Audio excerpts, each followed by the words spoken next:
임상훈 한양대 교수님을 좌장으로 총 5분의 전문가와 함께 자유롭게 토론을 진행하겠습니다.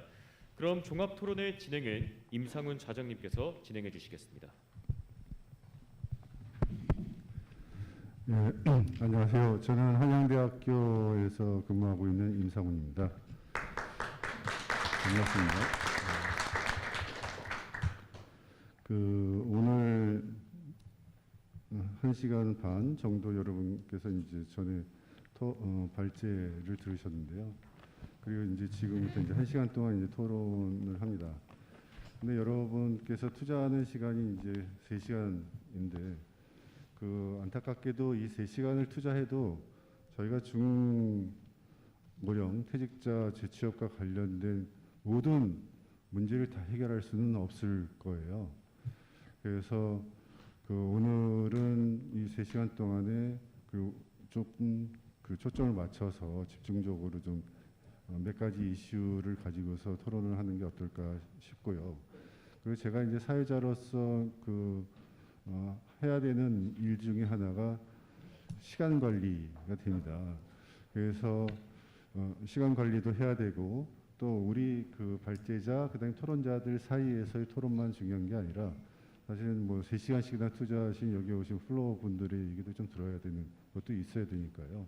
그까지 고려하면 제가 토론자 분들에게 5분 정도를 좀 토론을 해주시고, 그에 대해서 발제자들이 이제 좀 말씀을 해주시면 어느 정도 이제 토론자 발제자 사이에서의 이제 상호 의견 수렴이 될 것 같고요. 그 이후에 이제 플로어에 계신 분들의 질문 뭐 이런 부분들을 한 2-3개 받고, 그다음에 추가적인 토론을 이제 진행을 하는 식으로 하도록 하겠습니다.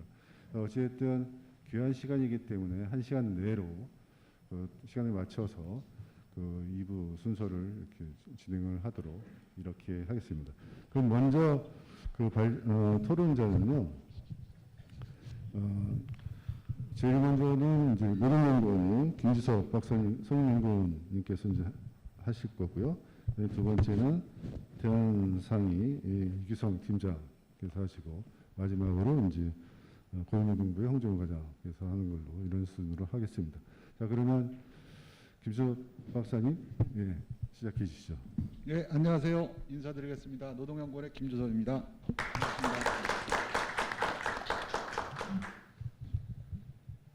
제가 올해로 연구 생활을 한 게 한 23년째 이렇게 되는데요. IMF 직후부터 연구를 했는데, 정책 대상별로 보면 사실은 IMF 직후부터 지금까지 청년층에 대한 고용 문제가 굉장히 중요하게 다루어졌었죠. 그런데 이게 사실 우리나라의 인구 구조의 추이를 보게 되면 앞으로 이제 저출산 고령화의 영향으로 사실은 이게 청년층 취업 문제는 저는 제 개인적으로 이게 끝물이라고 생각을 합니다. 앞으로 뭐 길어봤자 5년에서 10년 뭐 이런 정도가 되면은 이제 고령화를 먼저 경험한 나라의 예를 봤을 때는 그때는 오히려 인력난 문제가 더 심각한 문제가 되기 때문에, 이제 그것보다는 사실은 이제 중장년 교육 훈련 문제, 고령층의 노인 빈곤 문제, 이런 것들이 훨씬 더 이제 중요한 이슈로 대우될 것으로 예상이 되고요. 이게 우리나라도 사실은 이게 지금 닥쳐 있는 문제입니다. 노인 빈곤율이 OECD 1위고요. 그리고 생산성 위기라고 하는 것이 계속해서 얘기가 되고 있죠. 생산성이 기조연설에도 잠깐 얘기가 나왔습니다만, 대략이 업종별로 좀 다르긴 한데, 저도 이제 금융업 쪽으로 한번 해보긴 했습니다만, 대략이 40대 초반에서 40대 후반 이 정도가 되면, 그럼 생산성이 피크를 가다가 이렇게 하강하기 시작하는 그런 피크 시점이 40대인 경우가 대부분의 업종에서 그렇습니다. 그런데 그 생산성 라인을 그냥 가만히 내버려 두면, 그러면은 고령 빈곤 문제가 심각해지거나, 안 그러면 기업이 이제 감당할 수 없는 그런 상황이 오거나, 뭐 이런 여러 가지 부작용을 가져올 수가 있습니다. 그래서 이게 앞으로는 뭐 이 문제가 지속적으로 강조될 수밖에 없는 그런 상황 이다라고 하는 점을 말씀을 우선 드리고, 발표자 세 분께서 뭐 상당히 잘 꼼꼼하게 잘 정리를 해주셨습니다. 그래서 거기에 대해서 뭐 어떤 뭐 반대 의견이라든지 이런 것이 있는 것은 아니지만 좀 보충적인 의견을 좀 드린다라고 한다면, 이 중장년 대상 교육훈련 관련 정책 수립할 때는 다 공통적으로 나온 얘기입니다만은 일단은 그 정책 대상의 다양성을 고려하지 않으면 안 된다라고 하는 점이죠. 그러니까 청년층 같은 경우에는 사실 뭐 학교 졸업한 지 얼마 안 됐기 때문에 이게 뭐 거의 학교급별, 연령별, 성별 이렇게 해가지고 하면은 속된 말로 이제 견적이 나옵니다. 이게 어떤 교육을 어떻게 시켜야 될지. 그런데 이게 중장년층은 고용 상태라든지 학력이라든지 뿐 아니라 경력에서 쌓아진 그런 어떤 개인의 어떤 역량이라든지 이런 것들이 굉장히 타고난 역량치뿐 아니라 경력에서 쌓아진 역량치가 매우 다르게 나타날 수밖에 없기 때문에 그런 것을 고려하지 않고 교육훈련 프로그램을 운영할 경우에는 효과성이 이제 떨어질 수밖에 없다라고 하는 점이 고려가 돼야 되고요. 정책적으로도 그 직근 중고령자가 5년 후, 10년 후 중고령자하고 특성이 완전히 달라질 수가 있어요.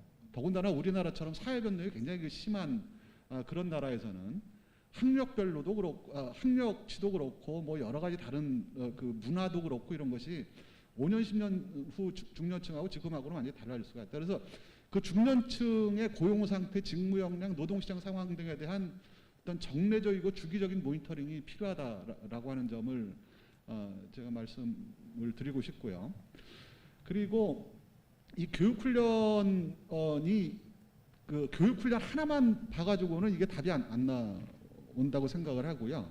중장년 대상으로 했을 때는 우선은 개인의 역량 평가가 우선이 돼야 되고요. 그리고 이제 상담 서비스나 이런 것들이 강화돼야 되고 다 나온 얘기입니다. 사실은 중요성을 다 얘기했는데 제가 가지고 있는 의문은 과연 이런 인프라가 지금 제대로 갖춰져 있는지에 대한 부분이고, 지금 이런 인프라에 대한 그 투자는 지금이 어찌 보면은 이게 중장년 고용 문제에 있어서 초기 단계이기 때문에 지금 대대적으로 해놓는 것이 훨씬 더 이게 비용 효과 측면에서 유리하다라고 하는 점은 말씀을 드릴 수가 있겠습니다. 그리고 중장년의 대부분이 사실은 재직자 신분이기 때문에 기업의 역할이 가장 중요하겠죠. 그런데 대기업과 중소기업의 그 HR 역량이 우리나라처럼 이게 큰 나라가 없죠. 그렇기 때문에 이게 그 중장년 재직자의 경력 경로 관리에 있어서의 차이가 대기업과 중소기업에서 더 유발이 되게 되면 그러면은 이게 점점 더 이제 근로자 간 격차는 커지지 않을까라고 하는 그런 염려가 좀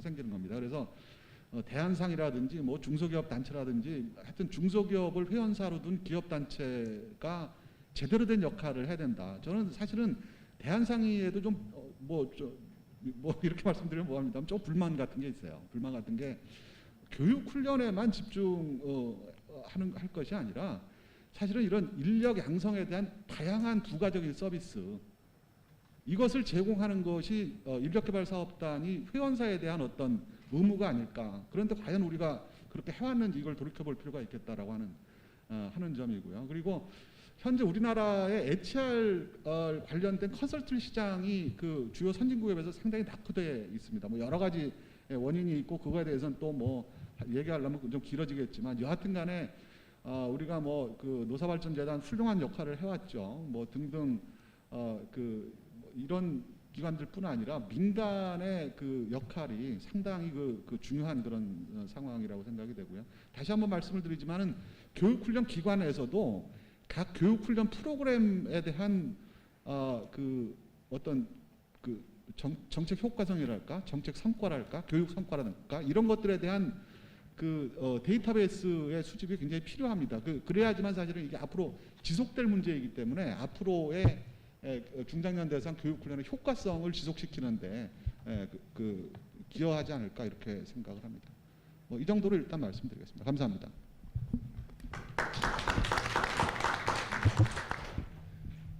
예, 팀장님. 네, 안녕하세요. 대한상의 이기성 팀장입니다.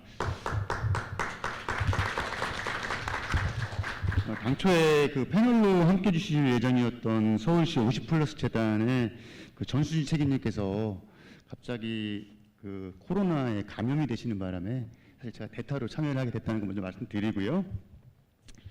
오늘 퇴직자 재취업 교육 활성화 관련해서 오늘 주제가 그 고령사회, 초롱사회 이야기가 나올 때마다 거의 빠지지 않는, 그렇지만 쉽게 답변할 수 없는 뭐 숙제 같다라는 느낌이 좀 있습니다. 앞서서 이제 말씀 많이 해주셨지만 고령사회, 초고령사회, 뭐 당연히 뭐 2025년 되면 초고령사회가 된다는 이야기들은 아마 이미 지면상에서 많이 보셨을 것 같아요. 그런데 여기서 이제 한 가지 좀 같이 짚어봐야 될 점이 있을 텐데요. 우리나라의 그 노인 빈곤율입니다. 아까 그 고혜영 의원님께서 주제 발표하시면서 말씀을 해주셨는데, 일을 하는 희망 사유에 대해서 생활비에 보탬이 된다라는 의견이 58.7%라고 말씀하셨거든요.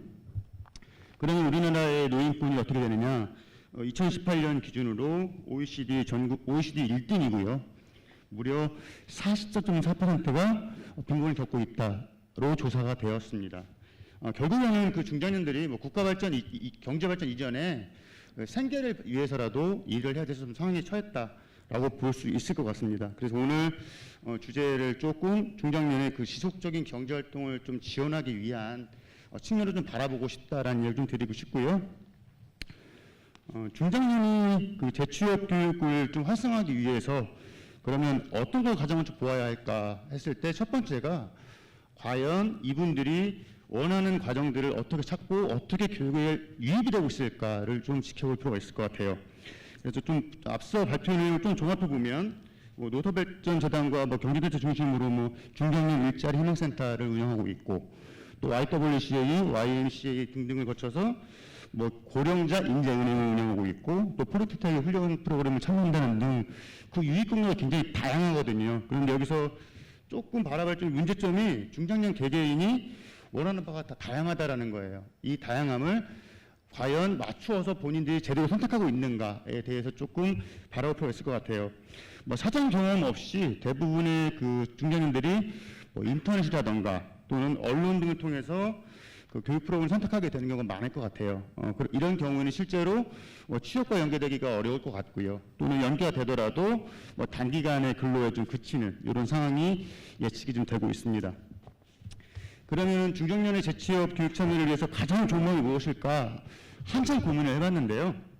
현실적으로는 어려울 것 같습니다. 어떤 게 가능할 것 같냐면 교육 참여를 의무화하는 방안이 있을 것 같아요. 예를 들면 우리나라 건강보험이 전 세계에서 가장 잘 되어 있다라고 이야기를 합니다.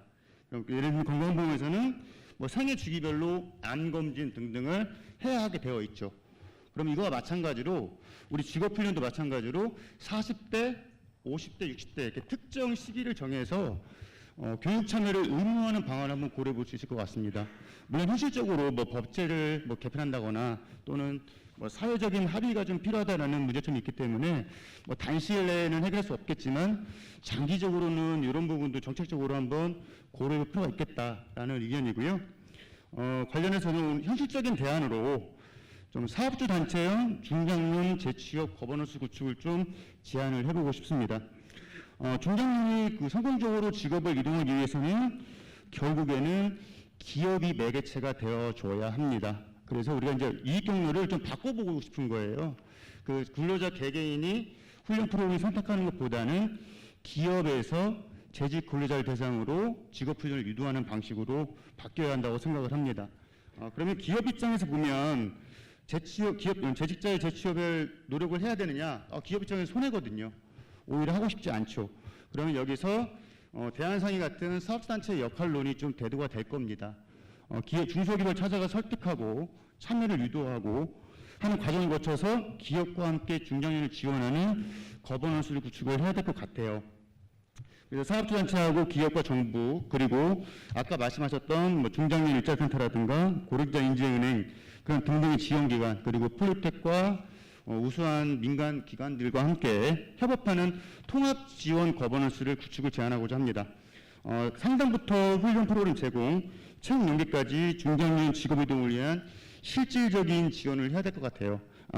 아까 방금 전에 이제 김지석 박사님께서 이런 역할을 대한상회가 좀 못하고 있는 것 같다라고 질책하셨는데 그런 부분이 좀 답이 될 수 있을까 싶습니다. 이러한 재취업을 위한 훈련 과정을 설계 운영하게 돼서 취업까지 연계하는 그런 생태계 구축을 좀 우리가 좀 해보자라는 거고요. 이거 필요하다 그러면 전문기관의 좀 연구 능력을 조금 한번 발주를 한번 해서 이런 생태계에 대해서 새로운 사업 모델을 좀 만들어 볼 필요가 있지 않나 싶습니다. 끝으로 그 오늘 포럼의 그 연장선상에서 다음 포럼에서는 기업의 CEO라든가 또는 직접 훈련에 좀 필요한 중견인들을 한번 모시고 의견을 들어봤으면 좋겠습니다. 감사합니다.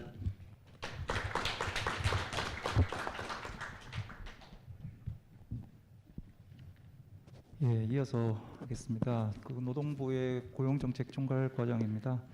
시간이 많지 않아서 저는 그 발제자들께서 말씀해 주신 내용 중에 저희가 정부에서 이렇게 집중적으로 좀 고민하고 있는 것을 같이 좀 공유하고 좀 토론이 이어갈 수 있도록 이렇게 말씀을 좀 드리도록 하겠습니다. 그래서 각 발제 부분 중에서 제가 조금 말씀을 이걸 기회로 드려야 되겠다라고 느꼈던 부분들을 같이 공유하면서 이렇게 하면 좋을 것 같습니다. 먼저 고혜원 박사님 발제 주신 내용 중에 27페이지, 26페이지, 27페이지입니다. 거기 제일 위에 있는 내용 있지 않습니까? 계속 근무하다가 퇴직하는 것이 가장 중요할 것 같다. 디지털화에 대비한 재직 근로자에 대한 직업교육 훈련이 무엇보다 중요한 것 같다. 지금 정부에서 저희가 이 인력난 고령화 이렇게 얘기하면서 조금 더 정치하게 이렇게 세분화해서 이제 통계를 좀 봐야 될 것 같은데, 저희가 보통 저희 뭐 고용률이 중요하고 고용률을 올려야 되겠다라고 얘기하면 뭐 청년들 얘기하고, 청년들 뭐 군대 갔다 오고 경력 단절돼서 이렇게 취업이 안 된다, 특성화고 애들, 그리고 뭐 여성들은 육아 때문에 또 M커브 나서 이런 식의 청년과 여성, 왜냐하면 청년과 여성이 OECD 대비해서 저희가 현저히 낮는 건 맞거든요. 그래서 항상 이제 인력난하고 뭐 이렇게 얘기하면 다 청년하고 여성 대책이 대부분이었어요. 근데 문제는 이 고령자 이제 신중년이라고 말하는 이쪽에 이제 통계를 보면 실제로는 고용률이 높기는 높습니다, 상대적으로. 근데 조금 나누어서 봐야 되는 게 65세 이상의 고용률은 저희가 OECD 1등이 맞습니다. 그쪽이 다 선도해서 올라가고 있는데, 문제는 65세 이상은 전부 대부분은 노인 일자리, 직접 일자리 쪽 사업이에요. 소위 말하는 공공형 이제 노인 일자리라고 하는, 지금 85만 명 정도 규모거든요. 이제 말씀하신 대로 노인 빈곤율이 너무 높다 보니까 이 수치를 낮출 수가 없어요. 연금 수급 연령도 23년 내년 되면 63세 되지 않습니까? 또 조금만 지나면 65세까지 또 올라가게 돼 있고, 연금 퇴직하고 연금 받는 시기에 갭이 이렇게 있고, 복지 노인 빈곤율도 너무 높은 상황이다 보니까 이 직접 일자리 사업이 문제가 있다라고 얘기는 하지만 이쪽 직접 일자리 사업을 지금 줄이지 못하는, 다만 지금 정부에서 고민하는 거는 공공형 서비스의 형식의 요 노인 일자리 사업을 시장형으로, 취업으로 이어질 수 있는 인턴형이나 경력형이나 이런 식의 시장형 보통 노인 일자리라고 보통 얘기하는 그쪽 방향으로 이제 새 정부에서는 방향을 정하고 좀 가는 부분이 있고요. 문제는 이제 50세에서 65세까지 요 사이가 문제인데요. 여기는 고용률이 OECD 평균보다 높기는 높습니다. 근데 일본이 지금 저희가 68% 정도예요, 고용률이. 요 사이 때 수치가. 근데 실제 일본 같은 경우는 78%예요. 저희보다 10%포인트나 높고요. 독일이나 네덜란드도 73% 정도 수준입니다. 거기는 노인 빈곤율도 우리보다 적고 사회복지도 훨씬 잘 돼 있는데도 불구하고 고용률이 우리보다 훨씬 높은 거죠. 그래서 정부에 생각할 때 가장 지금 주안점을 줘야 되는 부분은 지금 고혜원 박사님이 얘기한 1번에 있는 이 내용이라고 저희는 생각을 하고 있습니다. 왜냐하면 주된 일자리에서 나와가지고 재취업 일자리를 쭉 저희가 추세선으로 계속 분석을 하면 재취업 일자리로 가면서 임시 일용직이 50%로 확 올라가 버려요. 실제 이 나이대에 계신 분들. 그리고 단순 노무도 29%까지 올라가 버립니다. 임금 수준도 확 떨어져 버리고. 그러니까 지금 주된 일자리를 벗어나가지고 뭔가 재취업하면 좋아질 것 같지만 실제적으로는 단순 노무의 임시 일용의 임금 낮아지고 이런 게 더 문제가 되는 상황이고, 고용률도 실제로 높지도 않아요. 우리가 이 50에서 65세 사이의 이 핵심 신중년에 해당하는 이분들의 실제 고용률이 외국에 비해서 그렇게 높은 것도 아니다라는 거죠. 그래서 일단은 저희가 고민한 첫 번째는 정년 연장 쪽을 고민을 해야 된다. 13년도에 법에 의해서 60세 정년 연장이 됐지만 그때는 너무 급하게 법이 막 되면서 임금 체계 개편 없이 그냥 이루어졌거든요.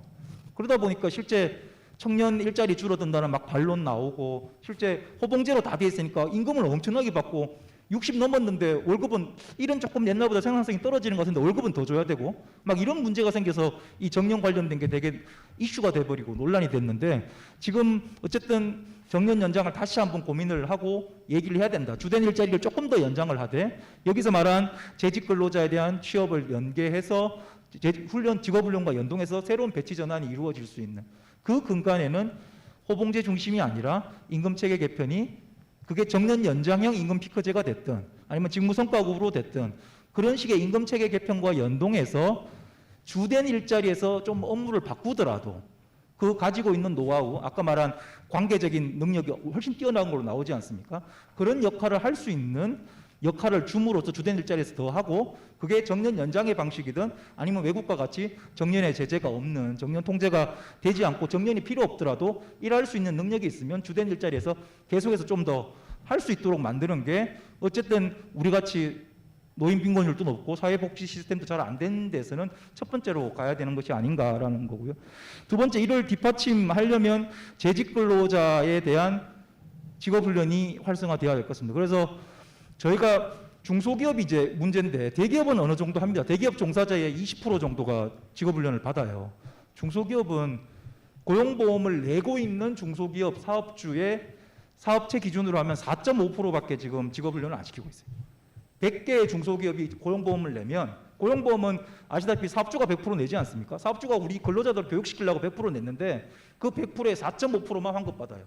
그 정도로 훈련을 시킬 여력이 전혀 없는 거죠. 그래서 지금 저희가 이제 오늘 신문 아침에 난 거게 어제 이제 발표한 게 중소기업 직업훈련 혁신 방안을 발표를 했습니다. 어떻게 하면은 중소기업 지금 4.5% 수준의 요 훈련시키는 비율을 3배 이상인 우리 이 5년 안에 15%까지 올려보자라는 목표를 잡고 어떻게 할 것이냐. 중소기업에 있어서는 이 훈련이란 거는 시간과 인원과 단가를 엄청나게 그걸로 예산이 편성돼 있기 때문에 엄청나게 통제하는 방식이거든요. 정부가 엄청 규제가 많이 들어가 있는 영역이라서 적어도 중소기업에서 사업주들이 자기 근로자들 교육을 시키겠다.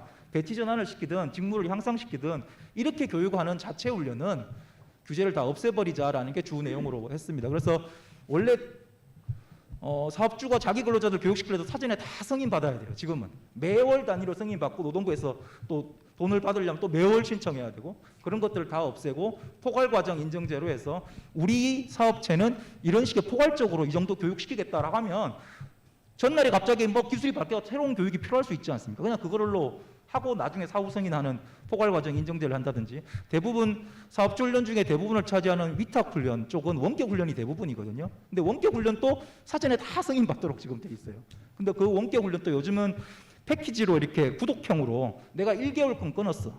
나는 6개월짜리를 하면은 6개월권을 가진 사람은 언제든지 내가 원할 때 그 사이트에 들어가서 패키지로 구독을 할 수 있게 원격 훈련을 바꾼다든지 이런 식의 내용들로 해서 가능하면 중소기업에 있어서는 자기 재직자의 능력을 향상시켜서 다른 데로 하든 어떻게 그 방법을 좀 더 지금 목표의 한 3배 정도 수준까지는 좀 올리고자 하는 걸 좀 집중하고 있다는 거고요.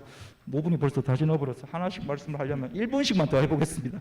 35페이지 조준원 팀장님 얘기하신 부분에서 그 노사협력형 중장년 훈련 운영 부분 있지 않습니까? 이게 저희도 현대차가 이번에 전기차 울산에 공장을 짓겠다 이렇게 발표를 했지 않습니까? 내년에 착공해서 25년도에 되면 그 컨셉은 당연히 내연차에 있는 근로자들을 전기차로 옮겨야 되는데 시스템이 완전 다르잖아요. 그러니까 실제로 그럼에도 불구하고 크게 구조조정 없이 한번 해보겠다고 방향을 잡았는데 그 과정이 쉽지 않을 것 같아요. 근데 이런 기존에 있는 근로자들을 구조조정하지 않고 전기차 쪽으로 어느 정도로 옮길 수 있냐의 핵심은 이 재직자 훈련이라고 생각을 하거든요. 그러니까 여기에 해당하는 걸 그냥 하려면 이 현대차는 엄청난 대기업 노조가 있지 않습니까? 노사 협력을 통해서 노사가 같이 훈련을 결정하고 훈련 내용을 결정해서 같이 훈련을 하는 것들이 되게 힘 있는 방식인 것 같다는 생각이 들고요. 뭐 화력발전소도 마찬가지고 다만 그 다음 페이지에 있는 그 참여 기업 쪽을 일단은 시작할 때 큰 기업들이 지금 뭐 이런 게 문제가 되니까 대기업과 공공기관 쪽으로 먼저 시작하는 거는 이해가 되는데 어쨌든 지금의 문제는 중소기업 쪽이 문제라서 시범 사업으로 어쨌든 모델을 구성할 때라도 대기업, 공기업에서 먼저 시작하고 좀 있다가 협력업체까지 확대한다 이렇게보다는 저희가 생각할 때는 처음부터 아무리 숫자가 적다 하더라도 대기업과 공공기관의 근로자도 중요하죠. 그렇지만 똑같이 협력업체도 내연차 부품 납품하는 데가 전기차 부품으로 바뀌려면 산업의 구조조정도 필요하지만 거기 있는 근로자들의 또 문제도 생기지 않습니까? 그래서 이 협력업체들 중소기업까지 같이 좀 아우르는 좀 대중소 상생형의 좀 훈련을 지원하는 그런 형식의 노사협력형 중장년 직업훈련이 좀 됐으면 어떨까라는 생각을 들었고요. 마지막으로 우리 홍재희 팀장님 얘기하신 부분 45페이지 관련해서 재취업 지원 서비스가 이렇게 이제 구조로 많고 이렇게 한데 저희가 지금 고민하는 재취업 지원 서비스를 어떤 식으로 이제 좀 가야 될까라고 할 때 저희가 이번 정부에서 이제 고민하는 건 딱 두 가지입니다. 하나는 지역이고 하나는 산업인데요. 첫 번째 지역은 저희가 이제 조사를 하니까 중장년 쪽은 대부분 다 그 청년들보다 더 그 지역 내에 있기를 원하는 것 같아요. 지역 간으로 이동하는데 엄청난 거부 반응이 있고 가족들, 자식들이 다 거기 있기 때문에 청년들과 다르게 떠나고 싶지 않거든요. 그렇기 때문에 중장년 재취업의 핵심은 그 지역에 있는 거죠. 그 지역 내에서 해결할 수밖에 없는 거고. 그러면 울산 같으면은 현대차와 관련된 협력업체들의 리스트를 다 가지고 있어요. 울산은 대기업에서도 다 가지고 있고 리스트를 어디에 자리가 얼마큼 비는지를 조금만 더 집중적으로 하면 이 사람들을 재취업 지원한 다음에 어디로 보낼지는 그 지역에 있는 사람들이 제일 잘 아는 구조여야 되기 때문에 이 재취업 지원이 어쨌든 지자체랑 연계가 되고 그 대기업, 모기업과 협력업체들 그 리스트를 활용한 재취업 지원 쪽을 좀 집중해야 되겠다. 그래서 지역을 어떻게 좀 키울까, 지역과 연계하는 방식을 어떻게 할 것인가가 첫 번째고, 두 번째는 산업인데요. 이게 이제 재취업의 방향이 어디로 가야 될 것이냐, 어떤 산업으로 가야 되는 거냐. 당연히 뭐 전략산업이나 미래 신산업으로 가면 좋은데 전체적인 흐름으로 본다면 지금 제조업에 우리나라에 취업돼 있는 사람 수는 자꾸 줄고 있습니다. 16%밖에 안 돼요. 전체 취업자들 중에 고용돼 있는 사람들 중에 16%밖에 안 됩니다. 취업자들 중에 대부분 70%는 지금 서비스업에 종사하는 분들이에요. 근데 서비스업이 그러면 서비스업으로 가면 중장년을 타겟을 잡을 거냐? 라고 했을 때 그러면 그 전에 했듯이 창업으로 갈 거냐? 우리나라 닭집을 수를 다 합치면은 전 세계 맥도날드 수보다 더 많다고 그러지 않습니까? 너무 과잉 공급되고 있는 이쪽에 창업 쪽에 특히나 소매, 열악한 쪽에 창업으로 갈 것이냐라는 대안은 저희보다 한 20년, 2005년에 초고령 사회가 됐거든요, 일본이 그럼에도 불구하고 고용률이 안 떨어졌어요. 왜냐하면 60세 이상에서 고용률이 확 올라갔어요. 그 20년 사이에. 그러면서 고용률이 계속 유지가 되고 있는, 지금 저희가 한 해 6, 70만 명 하다가 지금 20만 명 태어나는 걸로 지금 바뀌었지 않습니까? 그래서 지금 20대가 저희가 예전에 우리 때는 700만 명이었거든요. 20대가 지금 110만 명으로 떨어졌습니다. 저출생과 연계된 고령화거든요. 지금 저출생과 연계된 고령화이기 때문에 이 고령자들이 그쪽 영역을 차지하지 않으면 경제가 굴러갈 수 없는 상황이라서 이 서비스업 중에 일본은 돌봄 그리고 보건의료, 사회서비스 쪽으로 급격하게 늘었습니다. 그쪽, 그러니까 제조업이 고용률이 왜 이렇게 떨어지냐면 자동화가 다 되니까요. 자꾸 기술이 막 발전하는데 사람을 계속 고용할 수가 없지 않습니까? 신산업 분야만 늘어나지 전체 우리 100% 중에 16%밖에 지금 취업을 안 해 있는 상황이니까요. 그래서 서비스업에 우리가 일본을 20년 앞서갔던 일본이 고용률이 떨어지자 가장 핵심은 돌봄 서비스, 그 다음에 보건의료, 그리고 사회서비스 이쪽으로의 재취업의 산업의 방향을 좀 집중하는 것이 좀 특화해서 하는 것이 가장 좋지 않을까 이렇게 생각했습니다. 죄송합니다.